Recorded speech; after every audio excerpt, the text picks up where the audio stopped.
نحمده ونصلي ونسلم على رسوله الكريم اما بعد فاعوذ بالله من الشيطان الرجيم بسم الله الرحمن الرحيم صدق الله العلي العظيم رب العالمین ہمیں نور قرآن پاک سے منور فرمائے، آمین۔ وَإِذْ قُلْنَا، اور یاد کرو جب ہم نے فرمایا، لِلْمَلَائِكَةِ اسْجُدُوا، تمام فرشتوں سے کہ تم سجدہ کرو لِآدَمَ، آدم علیہ السلام کو۔ نیکی کا ذکر ہوا، گناہ کا ذکر ہوا، اب یہ بتایا جا رہا ہے کہ گناہ سے روکنے والا اللہ رب العالمین ہے اور گناہ کی طرف راغب کرنے والا شیطان ہے۔ تو تم اللہ کی باتیں نہیں مانتے اور شیطان کی باتیں مان کر گناہ کرتے ہو۔ یہ شیطان تمہارا بھی دشمن ہے اور تمہارے والد حضرت آدم علیہ السلام کا بھی دشمن ہے، تو شیطان کی باتوں میں آ کر اپنے آپ کو تباہ نہ کرو۔ اور یاد کرو جب ہم نے فرمایا فرشتوں سے سجدہ کرو آدم علیہ السلام کو، فسجدوا الا ابلیس، سب نے سجدہ کیا، ابلیس لعین شیطان نے سجدہ نہیں کیا۔ کسی کو وسوسہ ہو سکتا تھا کہ شاید یہ فرشتہ ہوگا، فرمایا کانا من الجن، وہ جنات میں سے تھا۔ سورہ کہف آیت نمبر 50 ہے۔ اس آیت میں واضح طور پر بیان کیا گیا کہ ابلیس فرشتہ نہیں تھا، کانا من الجن، شیطان ابلیس جن میں سے تھا۔ ففسق عن امر ربہ، بس اپنے رب کے حکم کی اس نے نافرمانی کی۔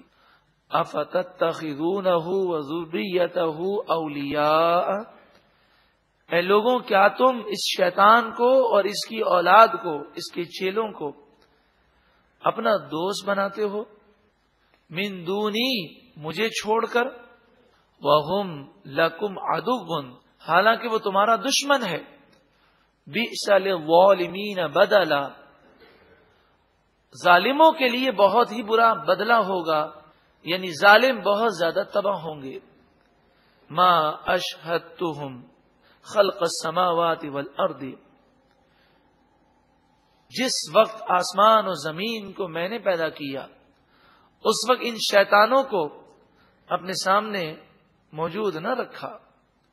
ولا خلق انفسہم، اور نہ ہی جب ان شیطانوں کو پیدا کیا، جنات کو پیدا کیا، اس وقت ان شیطانوں کو خود موجود میں نے نہ رکھا۔